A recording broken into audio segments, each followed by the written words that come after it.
Hello. आज मैं संसद की शक्तियों एवं प्रधानमंत्री की नियुक्ति प्रक्रिया के बारे में महत्वपूर्ण जानकारियाँ देने जा रहा हूँ। सबसे पहले संसद की शक्तियों के बारे में। सबसे पहले संसद की विधायी शक्ति। संसद संघ सूची में वर्णित विषय पर कानून बनाती है। समवर्ती सूची में संसद तथा राज्य विधानमंडल दोनों को कानून बनाने का अधिकार है, परंतु मतभेद की स्थिति में संसद का कानून मान्य होता है। इसके अलावा अवशिष्ट सूची रेसिड्यूरी लिस्ट में संसद को कानून बनाने का अधिकार है।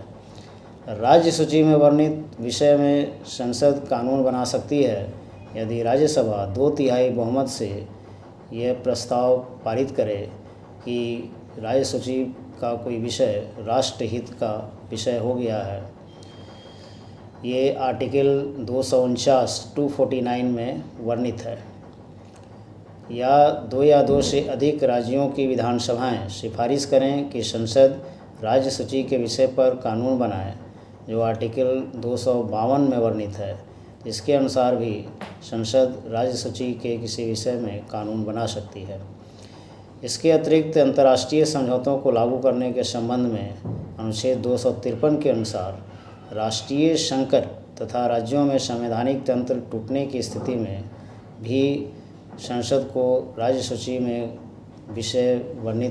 वर्णित विषय का कानून बनाने का अधिकार प्राप्त है। साधारण विधेयक संसद के किसी सदन में प्रस्तुत किया जा सकता है। एक सदन द्वारा पारित करने पर दूसरे सदन में भेजा जाता है। दूसरे सदन द्वारा पारित न होने की स्थिति में राष्ट्रपति संसद का संयुक्त बैठक बुलाता है। यह संयुक्त बैठक तब बुलाया जाता है जब दूसरा सदन 6 महीने तक किसी विधेयक को पारित न करे। इस संयुक्त बैठक की अध्यक्षता लोकसभा का अध्यक्ष करता है। इसमें बहुमत के आधार पर फैसला होता है। बहुमत चूँकि लोकसभा का है, अतः लोकसभा का प्रस्ताव मान्य होता है। दूसरा अधिकार संसद का कार्यपालिका संबंधी अधिकार है।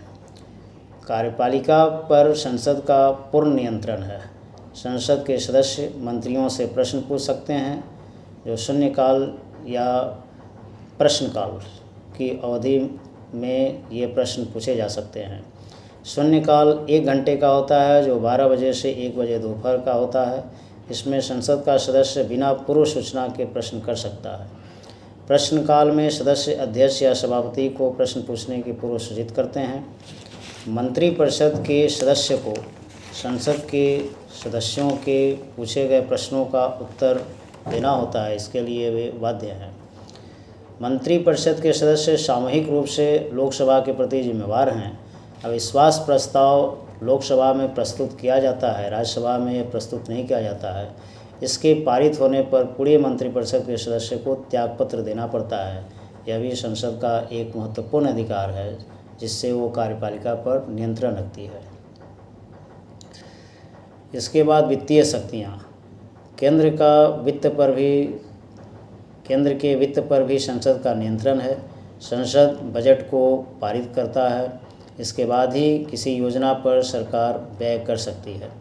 धन विधेयक लोकसभा में ही प्रस्तुत किए जा सकते हैं।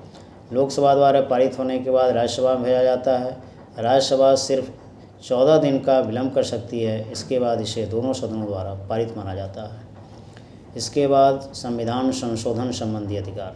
अनुच्छेद 368 के अनुसार संसद को संविधान में संशोधन करने का अधिकार है। अन्य अधिकार। संसद के निर्वाचित सदस्य तथा राज्य विधानसभा के निर्वाचित सदस्य मिलकर राष्ट्रपति के चुनाव में भाग लेते हैं। संसद के सदस्य उपराष्ट्रपति का चुनाव करते हैं।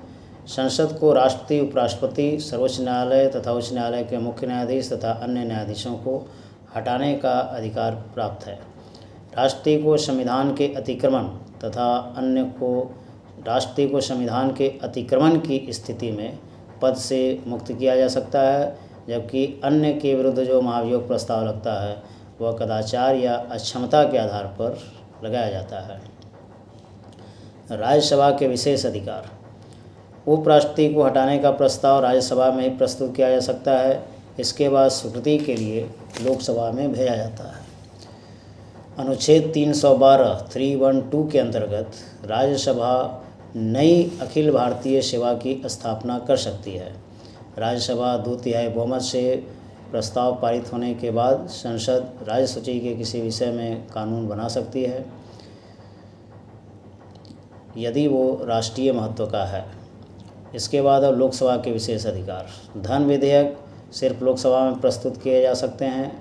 राज्यसभा सिर्फ 14 दिन का विलम्ब कर सकती है। अविश्वास प्रस्ताव सिर्फ लोकसभा में ही प्रस्तुत किया जाता है। तो ये संसद के प्रमुख शक्तियां हैं जिनके बारे में वर्णन किया गया है। अब प्रधानमंत्री की नियुक्ति की प्रक्रिया के संबंध में। प्रधानमंत्री संघीय कार्यपालिका का वास्तविक प्रधान है। प्रधानमंत्री को राष्ट्रपति नियुक्त करता है। वह उस व्यक्ति को प्रधानमंत्री नियुक्त करता है जो सामान्यतः लोकसभा में बहुमत प्राप्त दल का नेता हो। यदि किसी दल को बहुमत न मिला हो तो वह किसी व्यक्ति को अपने विवेक से प्रधानमंत्री नियुक्त कर सकता है, पर निर्धारित अवधि में उसे अपना बहुमत लोकसभा में सिद्ध करना होता है। सामान्यतः लोकसभा का सदस्य प्रधानमंत्री नियुक्त होता है, परंतु कुछ राज्यसभा के सदस्य भी प्रधानमंत्री नियुक्त हुए हैं। इंदिरा गांधी 1966 1966 में, इंद्र कुमार गुजराल 1997 1997 में तथा मनमोहन सिंह 2004 में प्रधानमंत्री बनने के समय राज्यसभा के सदस्य थे। इसके अतिरिक्त लोकसभा या राज्यसभा का सदस्य होने की अनिवार्यता बाध्य नहीं है। यदि कोई दूसरे किसी भी सदन का सदस्य नहीं है तो भी यदि वो बहुमत प्राप्त दल का नेता है तो उसे प्रधानमंत्री नियुक्त किया जा सकता है, लेकिन उसे 6 महीने की अवधि में संसद के किसी सदन का सदस्य बनना अनिवार्य है। 6 महीने की अवधि में अगर वो लोकसभा या राज्यसभा का सदस्य नहीं बनता है तो प्रधानमंत्री के पद से उसे पदत्याग करना पड़ता है। देवगौड़ा जब 1996 में प्रधानमंत्री बने तो वे संसद के किसी सदन के सदस्य नहीं थे। बाद में वे राज्यसभा के सदस्य बने।